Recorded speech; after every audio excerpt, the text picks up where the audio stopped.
Hi everyone, I'm Sheila. Welcome back to The Truth About Death and Dying.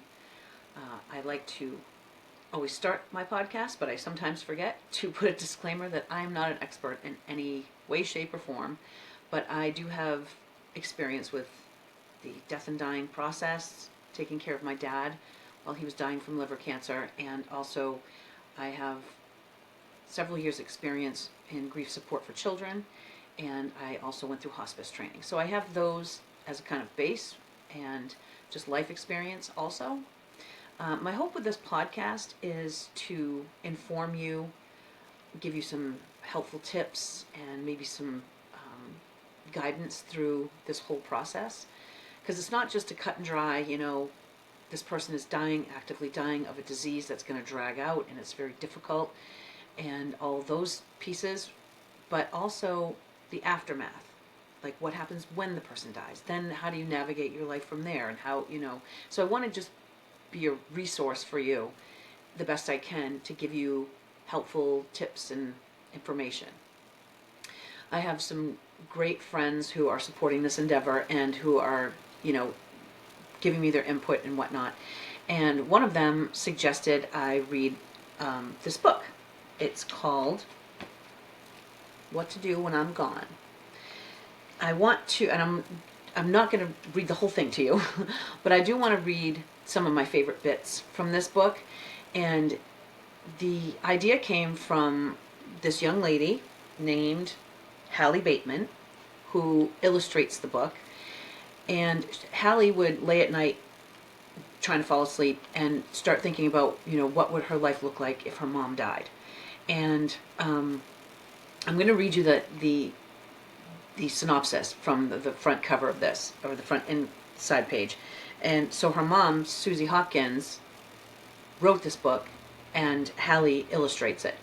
And it's not very long. It's not a long read, but it's got some wonderful tips in it that I think are really helpful. And so I wanted to share that with you and just give you a little, we'll talk about I want to read some of the little excerpts and then talk about it a little bit.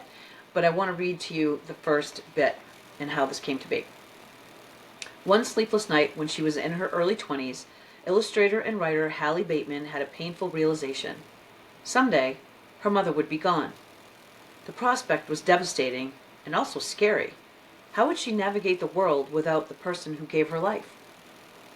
The next day, Hallie asked her mother, writer Susie Hopkins, to record step-by-step instructions to follow in the event of her death. The list began. Pour yourself a stiff glass of whiskey and make some fajitas. And continued from there, walking Hallie through the days, months, and years of life after loss with motherly guidance and support, addressing issues great and small, from choosing a life partner to baking a quiche. The project became a way for a mother and daughter to connect with humor, honesty, and gratitude. Combining Susie's witty and heartfelt advice with Hallie's quirky and colorful style, What to Do When I'm Gone is the illustrated instruction manual for getting through life without one's mom. By turns whimsical, funny, touching, and above all pragmatic. It will leave readers laughing and teary-eyed, and it certainly does. There's some wonderful recipes in this book that I haven't tried yet, but I am going to at some point. So I'm going to just start. I've flagged all my little pages that I wanted to talk to you about. So on date, and she dates them. I'm going to just show you as we go, just like in school. Here's her little illustrations, and I'm not going to read the whole thing, but on day 7, bury me. And it just goes on about graveyards and the whole process. And but the one little line I liked at the end was, I love the idea of people talking about me after I'm gone. And I think that's key, because it keeps that person's memory alive, and if you stop talking about somebody, it's like they never existed. And I find that to be incredibly sad. I have a family member who lost a sibling very young, not, like late 20s. And his family just doesn't talk about it. They just don't talk about it. They don't bring him up. They don't share memories. They're just so overwhelmed with grief, they just can't talk about it. But I find that to be incredibly sad, because it's like he never existed. So, like, I talk about my dad all the time.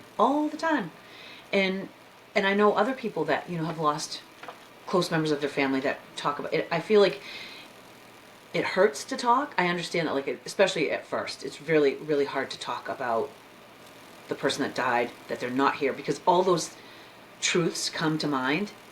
They're no longer here. The loss is always fresh when you mention their name. But over time, I find it easier and it's therapeutic to talk about my father and other people that I've lost in my life, but my dad is the most significant, at this point in my life. That's the most significant loss that I've suffered, but I have suffered a lot of loss in my life also. But I like to talk about those people, especially if you run into someone that, is a common person, and, you both have that person in common. So I find that is really helpful, and I want people to talk about me when I'm dead. I want people to talk about the goofy stuff I did, or something funny I said, or something that was helpful. I don't care. I want my memory to go on, and I feel like that's part of the process, So anyway, I like that. I like the idea of people talking about me after I'm dead. Okay, let's see. All right, on day 400, and she doesn't go like 1 through, it starts kind of in order and then it jumps around. But day 400, replace me. If you lose someone important to you, you should try to replace that person. Because if you live your life losing and not replacing, you'll end up at 0. I'm not saying you can replace your mother, and it won't necessarily be an even trade, but I'd like you to try. And I think that's important because, you suffer a big loss, but it's important to replenish that. It's like playing a video game and your power goes down, and you need to up that power in your life. So definitely, no one's ever going to replace your mom. No one's ever going to replace my dad. But my mom has a nice boyfriend that, he can substitute now and again for my dad. He can be my dad figure now and again. So it's no one's ever going to replace that person in your life. Never. You shouldn't really try to replace them in that regard, but filling that void, I think, is important. On day 450, look in the mirror and see yourself the way I saw you. At times you will forget that you are amazing, and I hate that I'm not there to remind you. Because someday you will be old, and you will look back at pictures of yourself and you will see, I was beautiful. I don't know why this one gets me. Gets me in the feels, as one of my friends says. But the way our parents see us, most of us, I know that there are some not so kind parents in the world, probably more than I like to care to imagine. But I think most parents, for the most part, they see their children in a way that nobody else does, and so to never hear my dad say, oh, my daughter's beautiful, or any compliments that he would give me. But in my heart, I know how my dad felt about me, and but it is hard sometimes, to not have that all the time. So that is really tough. And I tried this last bit about looking back at yourself, and I try to show myself that kindness now, because I feel like everyone has their issues with themselves, whatever it is. But I think, like now at my age, I look back pictures of when I was 20, and I was like, damn, I look good, And I feel like when I'm 80, I'm gonna look back when I'm 50, so whatever, and do the same thing. Be like, why were you beating yourself up? You look good, So it's important to be kind to yourself and to remind yourself, and to hear those words from your parent that you lost, or your grandparent, or whoever raised you, or whatever the case may be. Try to hear their voice. Try to hear them saying to you when you're looking in the mirror, like, oh, you know, you're beautiful. You're beautiful. All right. Let's see, day 600. Get some perspective. If you're upset with someone, it's probably related to the fact that you love this person. Go to bed early and get a good night's sleep. The next morning, pretend that a meteor is about to hit the earth in 5 minutes. Wiping out your neighborhood, sorry. Would you be worried about who's right and who's wrong? Or would you just want to give a hug and never let go? Problem solved. Can you see this? I don't know if you can. I just want to say that I love you. Let go of petty stuff, in other words. All right, let's see. Moving on. Day 850. Talk to me.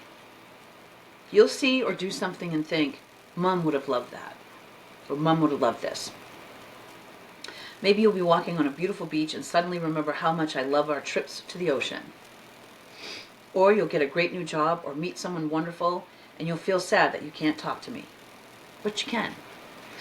I think regardless of what happens to us when we die, because it's speculation at this point, no, you know, everyone has their ideas.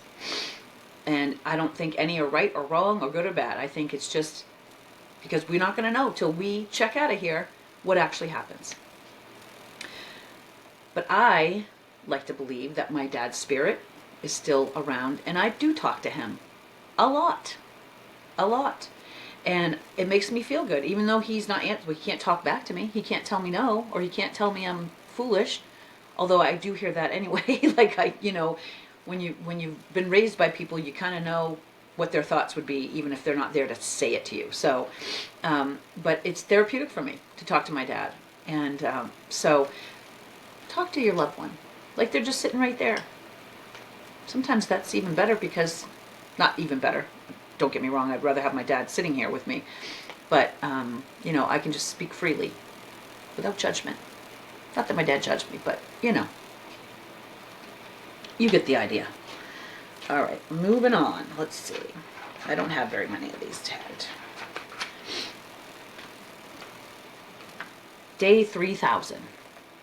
Talk to your kids about death.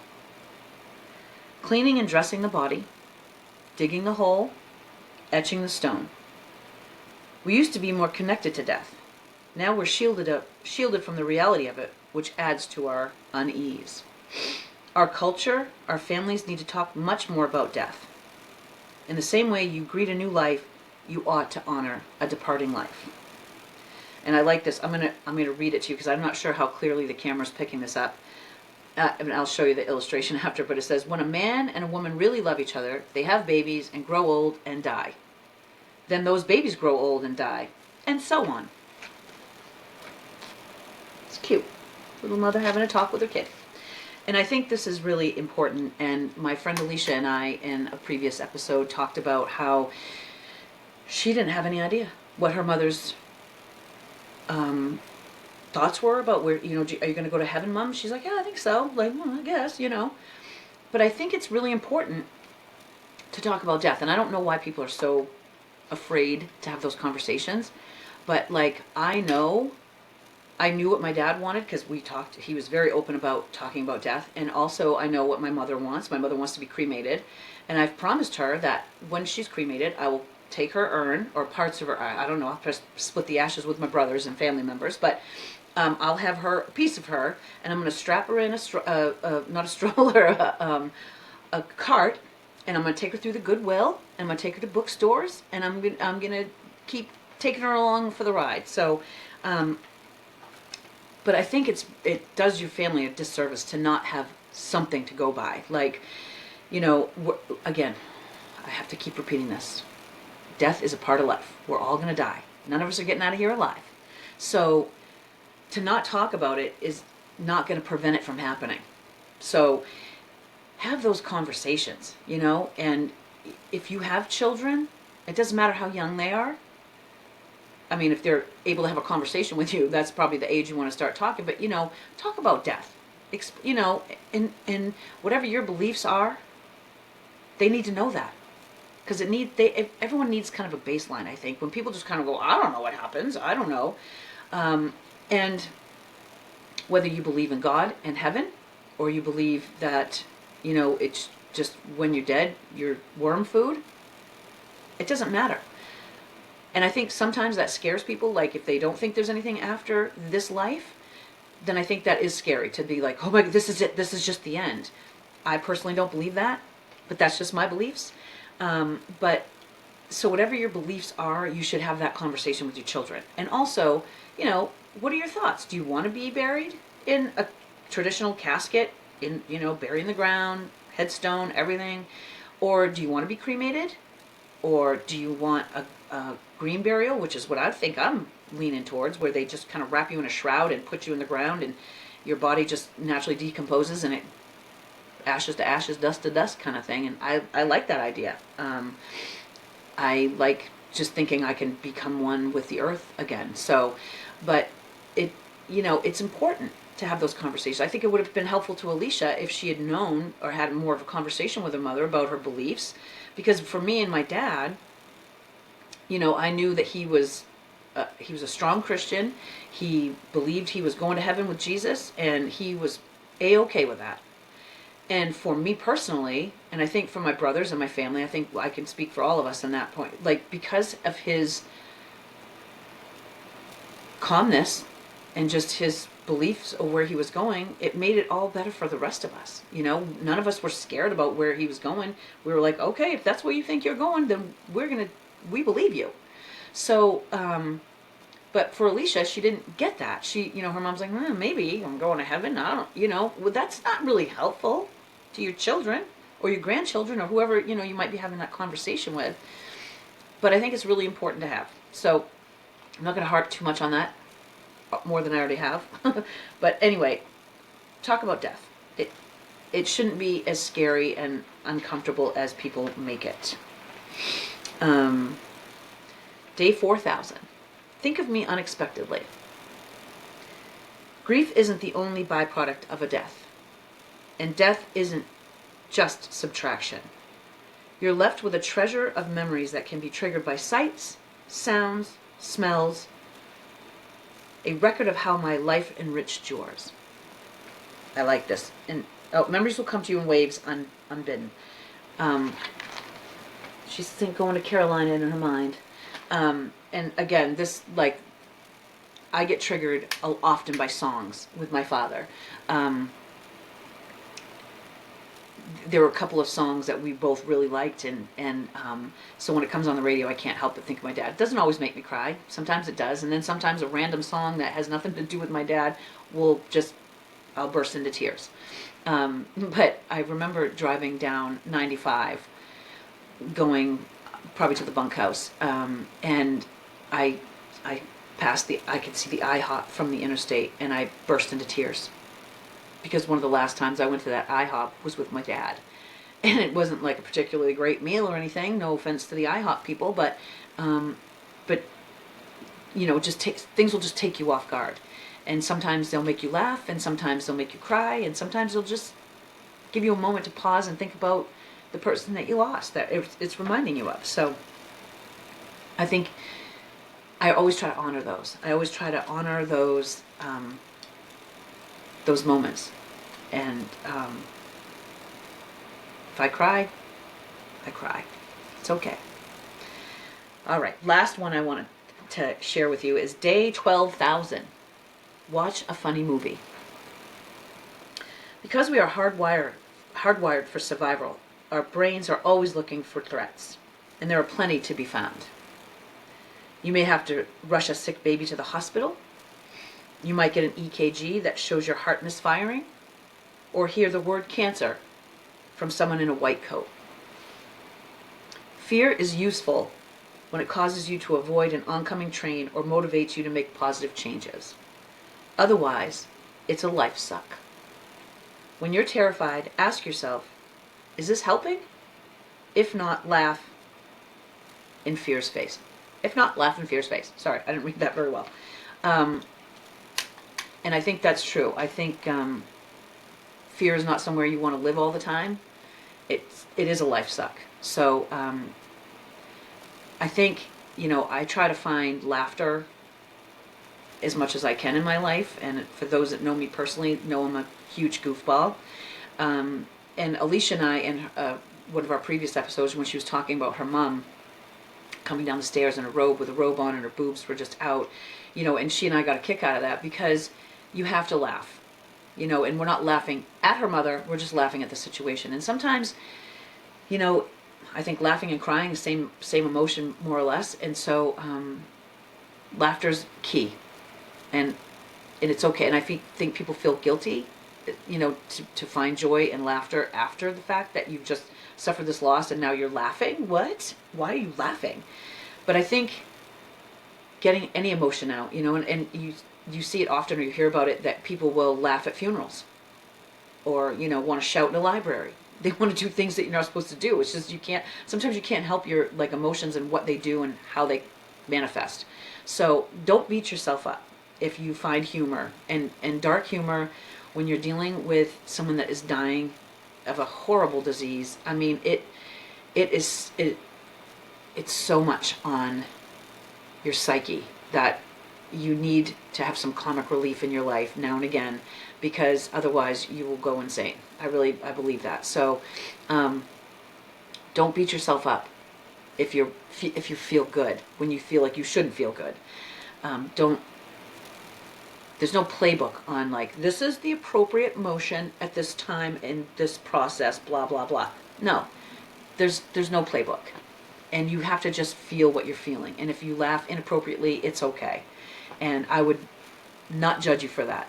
And I hope you won't judge me if I'm telling a story and I make light of it, because death is a serious business, and you're sad a lot, and just knowing, as you're caring for someone that's dying, to know that you're going to lose this person. So every minute you can spend with them and cherish and, just try to stay there for a little bit, I